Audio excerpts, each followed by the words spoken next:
By identifying clearly what you intend to achieve, working out how you want to achieve it, it will help you focus your resources. My name is Stephen Murray, I'm the Impact Assessor at the United Kingdom Erasmus Plus National Agency.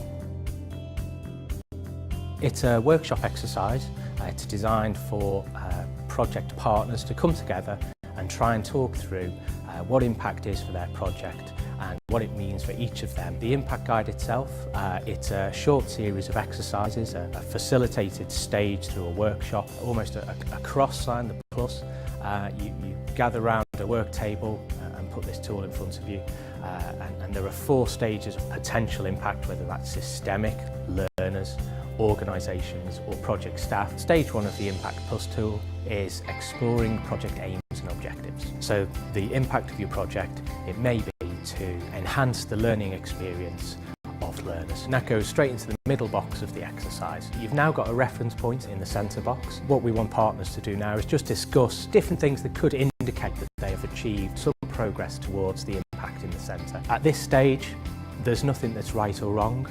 Partners can put anything they want. You just write them down on a piece of paper and put them in each box as you go around. You can perhaps discuss each side box in turn and think about what kind of things might be relevant for learners. Would it be an accredited qualification? Could it be improved satisfaction? There could be things for institutions, the partners involved. You might capture changes in the way that they do things or the way that they structure their courses. In turn as well, that may lead to other benefits for your staff in terms of increased satisfaction with their jobs, increased motivation. And then finally, there's the systemic side. It may be that your course module that you develop and operate is adopted by other institutions or accredited by curriculum authorities. Stage 2 is exploring the outcome and output indicators in a bit more detail. The Impact Plus tool itself has a scale against each of those 4 boxes on it, ranked from 1 to 5.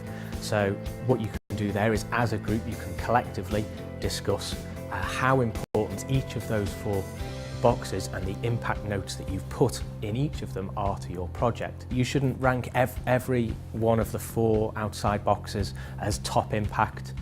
You shouldn't rate every note as very important. There's got to be some kind of filtering process going on here. What you can do is simple exercise. You can pull all the short notes that you've written in each box, lay them out on the table in front of you, and then ask each partner to rank them. Simple way of doing that is to just have 2 different coloured stickers, one red, one green.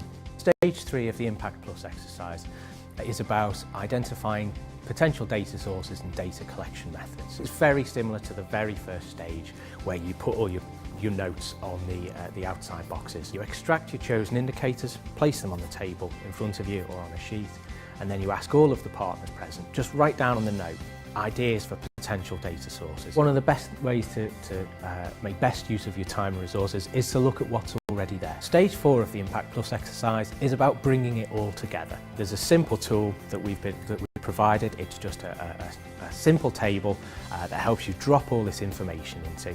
It's a nice, easy reference piece, simple for you to print off and stick on the wall in the office so you always know exactly what your project's supposed to be doing and how you intend to capture the information about it. You can now go off and start designing your questionnaires or delving deeper into your data sets and databases. Downloading the tool is really simple.